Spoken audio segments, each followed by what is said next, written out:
မင်္ဂလာပါရှင်ဒီ Yahoo Channel လေးကနေကြိုဆိုပါရစေဒီ Channel လေးကနေပြီးတော့ကျမတို့တင်ဆက်ပေးချင်တာကတော့ရွှေဦးတောင်းရေးသားထားတဲ့မောင်သိန်းတင်မသိန်းရှင်ဆိုတဲ့ရုပ်ပြကာတွန်းလေးကိုတင်ဆက်ပေးတော့မှာဖြစ်ပါတယ်ဇလန်းလေးမစတင်မီကျမတို့ရဲ့ Channel လေးကို Like and Subscribe လေးလုပ်ထားပေးပါဦးနော်မောင်သိန်းတင်မသိန်းရှင်အခန်းတစ်မန္တလေးမြို့၏ရပ်ကွက်တစ်ခုတွင်ပွဲစားကြီးဥပမောင်ပွဲကတော်ကြီးဒေါ်သားရကျောင်းတကာကြီးဥဖော့ကျောင်းအမတော်တော်တို့မှာအိမ်နီးချင်းများဖြစ်၍လွန်စွာခင်မိကြပြီးဆွေမျိုးနှင့်မခြားအတူတကွနေထိုင်ကြလေ။ကျောင်းမကြီးရေဟင်းစားလေးလာပို့တာ။အာနာစရာတော်သားရရဲ့။ပွဲစားကြီးဥပမောင်တို့၌သမီး2ဦးရှိလေ၏။သမီးကြီးမသိန်းခင်မှာ BA အောင်မြင်ပြီးသူဖြစ်ပြီးအငယ်မမသိန်းရှင်မှာအတန်းပညာကိုစိတ်ဝင်စားလှသူမဟုတ်၍စောစောစီစီကျောင်းထွက်ခါအိမ်အလုပ်ကိုဦးစီးလုပ်ကိုင်နေ၏။ကျောင်းတကာကြီးဥဖော်တို့၌လည်းကိုရန်ကျောင်းသားတူရီတော်သားမောင်သိန်းတင်တယောက်ရှိလေ၏။တအိမ်နှင့်တအိမ်ဝင်ထွက်သွားလာနေကြ၍မောင်သိန်းတင်နဲ့မသိန်းရှင်တို့မှာအပြိုပေါက်လူပြိုပေါက်ဘဝကြော်လွန်ကာစားအရွယ်ဖြစ်ပြီးတော့လေငယ်စဉ်ကပင်ရင်းနှီးဆော့ကစားပတ်ဖြစ်၍ငယ်စဉ်ကလိုပင်ရောရောနော်နော်နေကြလေ၏သူတို့လေးတွေအရွယ်ရောက်နေကြပြီးပွဲကတော့ခုထိငငယ်တုန်းကလိုပဲနော်။အိုးပွဲစားကြီးကတော့ကလည်းတော့အခုလိုနေတော့လည်းကောင်းတယ်မနေတော့လည်းကောင်းတယ်။ပွဲကတော့ရဲ့စကားကဘလို့စကားပါလဲ။ဟုတ်တော့ဖိတ်မဖိတ်ကိုယ့်အိတ်ထဲဖိတ်တော့မကောင်းဘူးလားတော့။အကြောင်းရင်းသိသူတွေပဲဟာ။ဒီနေ့မောင်သိန်းတင်စာကြည့်ရန်မသိန်းရှင်တို့အိမ်တို့ညနေဘက်ကူလာခဲ့၏။မောင်သိန်းတင်မှာညနေရောက်လျင်မသိန်းရှင်အိမ်တို့စာကြည့်ရန်လာခြင်းမှာအကြောင်းရှိလေသည်။မသိန်းရှင်တို့အိမ်၌အမမသိန်းခင်နှင့်လူကြီးချင်းသဘောတူထားသောဘွဲရပညာတတ်ကိုပါလှိုင်ဆိုသူကညနေတိုင်းအိမ်လဲလာ၏ထိုအခါမသိသောစာများကိုမေးရလေမောင်သိန်းတင်အိမ်ပေါ်သို့တက်လိုက်သောအခါကိုပါလှိုင်နှင့်မသိန်းခင်ပွဲစားကြီးလင်မယားတို့အပြင်ထွက်ကြရန်ပြင်ဆင်နေအကိုပါလိုင်တို့ဘယ်သွားကြမလို့လဲအေးကွာမင်းလာတာနဲ့အတော်ပဲတို့အရေးပြပွဲသွားမလို့မင်းလိုက်ခဲ့ပါလားလိုက်တော့လိုက်ချင်သားဗျာစာမွေးဘွက်ကရပ်ပိုင်းမဲ့လို့တော့တာအေးဟုတ်သားပဲကွာဒီနေ့တော့အကိုကိုခွင့်လို့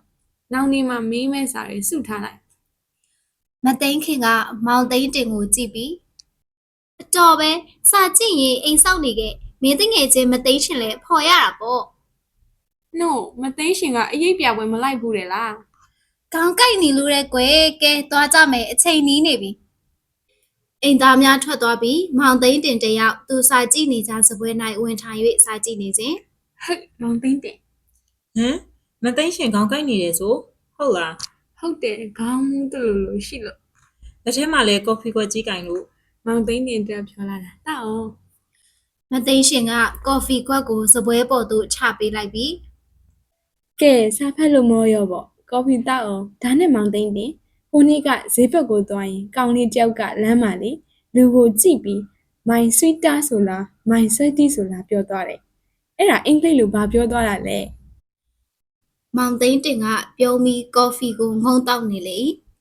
မောင်သိန်းတင်အင်္ဂလိပ်စာသင်ရတာတော်တော်ခက်သလားလူမျိုးခြားဘာသာစကားဆိုတော့ခက်တော့ခက်တာပေါ့အိမ်ကမမကလည်းအင်္ဂလိပ်စာသင်ပြီးမယ်ဆိုပြီးနေ့ရွှေ့ညရွှေ့နဲ့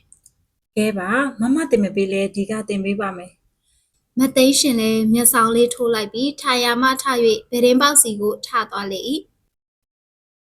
မသိန်းရှင်မှာဗရင်ပေါက်မှအပြင်သို့ကြည့်လိုက်လေ၏ဝိုင်းဆက်သောလာမင်းကြီးကိုကြည့်ပြီးမောင်သိန်းတင်လာရအောင်မှာကလေးတွေထိုးစီးထိုးတန်းကစားနေတာပျော်စရာကြီးလာကြည့်စမ်းပါအောင်မောင်သိန်းတင်လည်းထာယာမထ၍ဗရင်ပေါက်သို့ရှောက်သွားလေ၏ဝိုင်းဆက်နေသောလာမင်းကြီးကိုကြည့်ပြီးပျော်စရာကြီးပဲနော်မောင်သိန်းတင်တို့ထိုးစီးထိုးတန်းမကစားရတာကြာပြီသွားကစားရအောင်စာမေးပွဲနည်းနေလို့စာကြည့်ရအောင်ပါနောက်မှကစားတာပေါ့မသိန်းရှင်လဲခေါင်းကိုက်နေတယ်မဟုတ်လားမသိန်းရှင်ကဘာမှပြန်မပြောတော့ချေထုံစီတိုးသည့်ဝိုင်းသို့ကြည့်ပြီးခေါင်းချောင်းစီးကင်နေသူကဘာတူလဲဟိုဘက်အိမ်ကမမြမေလေးလေအော်သူ့အသားလေးကလာရောင်နေဝင်ပြီးတေလှနေတယ်ဒါကြောင့်မော်လမြိုင်သူများလှတယ်လို့ပြောကြတာထင်ပါရဲ့မသိန်းရှင်ကမောင်သိန်းတင်ကိုဖျက်ခနဲလှည့်ပြီးဒီမှာမော်လမြိုင်သူဘလောက်လှလှလေဦးကျော်တွန်းသမီးနားဖောက်တုံးကအရက်ထဲကမိန်းကလေး၄ယောက်အလျံလို့ဖို့သွားကြတာမှတ်မိတယ်မဟုတ်လားသိပါရဲ့မမြမေလေးရဲ့မလှရင်ရဲ့မလှတင်ရဲ့ပြီးတော့ဘသူပါသေးလဲဒီကမသိန်းရှင်မော့ဘသူပိုကြည့်ကောင်းလဲမှန်မှန်ပြောမောင်သိန်းတင်ကမသိန်းရှင်ကိုပြုံးပြုံးကြီးစိုက်ကြည့်ပြီး မော်လမြိုင်သူကအသားဖြူဝင်ပေမဲ့အရက်ကပူတယ်မလှရင်ကတော့အသားညူတယ်မလှတင်ကတော့အရက်ကြီးရှည်တယ် ဆက်ပြောလေ မောင်သိန်းတင်ကမသိန်းရှင်ကိုခြေဆုံးကောင်းဆုံးကြည့်ပြီး ဒီကမန္တလေးသူမသိန်းရှင်ကတော့အပြစ်ရှာစရာကိုမမြင်ပါဘူးဗျာ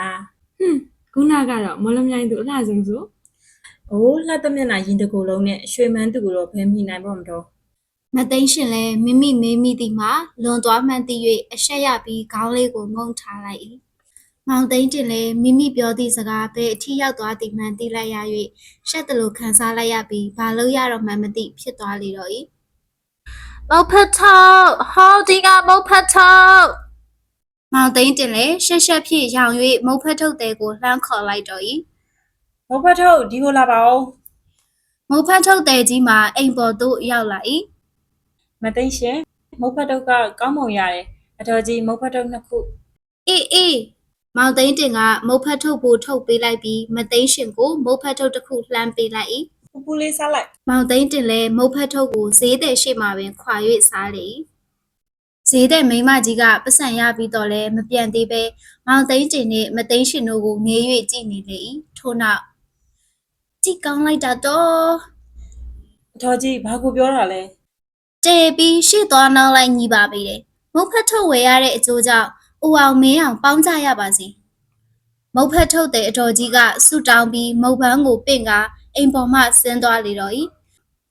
မသိန်းရှင်၏မျက်နှာမှာစိုးဖွဲရမရှိအောင်หนีရဲသွားပြီးအခွန်ခွာနေသည့်မုတ်ဖတ်ထုတ်ကိုပင်စက်မခွာပဲငေးငိုင်သွား၏မောင်သိန်းတင်မှာမိန်းမကြီးစကားကြောင့်များစွာမျက်နှာထားရခတ်သွားပြီးအလိုက်မသိစွာဖြင့် ။အတော်ကြီးကဘယ်နဲ့များအောက်မေ့သွားလဲမသိပါဘူး။ကြားလိုက်တယ်မလားမသိန်းရှင်ဘယ်နဲ့တဘောရလဲ မောင်သိန်းတင်ဤခက်ပြုံးပြုံးအမေကိုမသိန်းရှင်ကหนีရဲသောမျက်နှာဖြင့်တစ်ချက်ကြည့်ပြီးကော်ဖီပကံကိုယူ၍အခန်းထဲသို့ဝင်သွားလေတော့၏မောင်သိန်းတင်လည်းမိမိစကားလွန်သွားမှန်းသိ၍နောင်တရသွား၏